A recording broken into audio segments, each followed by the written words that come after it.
C Joseph Vijay என்னும் நான். Time starts now. 100 நாள் ஆட்சியை பற்றி தான் இக்காணொலியில் நம்ம தெளிவாக பார்க்க போகிறோம். நீதி வழங்கும் போது அண்ணன் தம்பி சொந்தம் பந்தம் பணக்கார ஏழை எதையுமே பார்க்க கூடாதுடா. நாயத்தை மட்டும் தான் சொல்லணும்.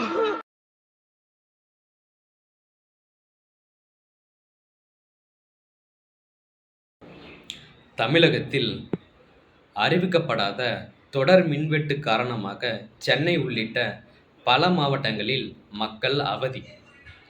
இதுதான் நாங்கள் கேட்ட மாற்றமா என மக்கள் கொந்தளி. மாற்றம் வரும்னு பார்த்தா பவர் கட் வந்திருக்கு. மக்கள் புலம்பல். தமிழகத்தில் மூடப்பட்ட 717 டாஸ்மாக் கடைகளில் பல கடைகள் மீண்டும் திறக்கப்பட்டதாகவும் மூடப்பட்ட கடைகளுக்கு பதிலாக மணமகிழ் மன்றங்கள் திறக்கப்பட்டதாகவும் மக்கள் அதிர்ச்சி. பாட்டிலுக்கு 10 ரூபா, பாட்டிலுக்கு 10 ரூபா என பாட்டு பாடிய முதல்வரே, நீங்க வந்த பிறகு பாட்டிலுக்கு 20 ரூபா வாங்குறாங்களே, இது நியாயமா?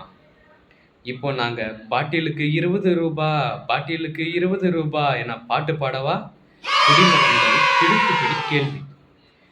திமுக ஒரு தீய சக்தி, அதிமுக ஒரு ஊழல் சக்தி, நாங்க தான் தூய சக்தி அப்படின்னு சொல்லிட்டு இப்போ ஊழல் சக்திகளிடம் ஆதரவு கேட்பதும் அவங்கள கட்சியில இணைச்சிக்கிறீங்களே, நீங்க எந்த மாதிரியான சக்தி?